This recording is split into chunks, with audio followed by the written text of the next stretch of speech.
অনেকে মনে করেন শুধু মানুষের চোখেই বুঝি নজর লাগে, কিন্তু না, মানুষের চেয়ে জিনদের বদনজর বা কুদৃষ্টি আরো অনেক বেশি ভয়ঙ্কর। রাসূল সাল্লাল্লাহু আলাইহি সাল্লামের একটি অত্যন্ত গুরুত্বপূর্ণ হাদিস এই বিষয়ে আমাদের চোখ খুলে দেবে। ইবনে সুন্নি শরীফে বর্ণিত একটি হাদিসে এসেছে, রাসূল সাল্লাল্লাহু আলাইহি সাল্লাম, মানুষের লজ্জাস্থান এবং জিনদের চোখের মাঝখানের পর্দা হলো যখন কোনো মানুষ তার পোশাক খুলে বা পরিবর্তন করে তখন সে যেন বিসমিল্লাহ বলে। এই হাদিসের গভীর শিক্ষা কি? আপনি যখন দোয়া বা বিসমিল্লাহ ছাড়া পোশাক পরিবর্তন করেন বা আয়নার সামনে দীর্ঘ সময় দাঁড়িয়ে থাকেন, তখন আপনার শরীর থেকে আল্লাহর দেয়া অদৃশ্য সুরক্ষা পর্দাটি সরে যায়। ফলে দুষ্ট জিনরা সরাসরি আপনার শরীরের গোপন অংশগুলো দেখতে পায়। এর থেকে জন্ম নেয় আশিক জিন বা মানুষের প্রেমে অন্ধ হয়ে যাওয়া জিন।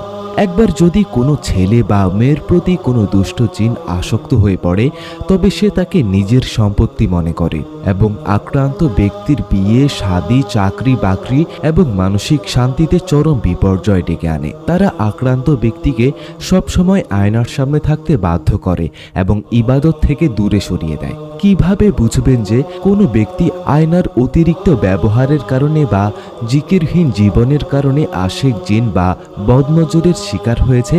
এর কিছু স্পষ্ট লক্ষণ ইসলামী গবেষকগণ উল্লেখ করেছেন।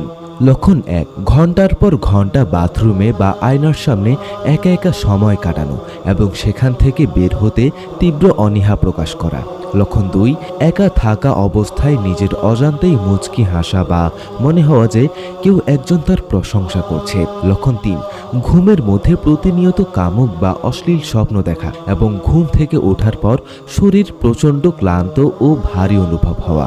লক্ষণ 4, আয়নার সামনে সেজেগুজে থাকার তীব্র ইচ্ছা জাগা, কিন্তু নামাজের জন্য উজু করতে গেলে বা আজান শুনলে প্রচণ্ড অলসতা বা মাথা ব্যথা শুরু হওয়া। লক্ষণ 5, হুট করে মেজাজ প্রচণ্ড খিটখিটে হয়ে যাওয়া এবং নিজের রূপ নিয়ে অতিরিক্ত অহংকার বা হীনমন্যতায় ভোগা। প্রিয় দিনী ভাই ও বোনেরা, ইসলাম আমাদের কোনো সুন্দর অভ্যাস বা চর্চাকে নিষেধ করেনি, কিন্তু ইসলাম আমাদের প্রতিটি কাজের একটি সুনির্দিষ্ট নিয়ম ও সুরক্ষার ঢাল শিখিয়ে দিয়েছে।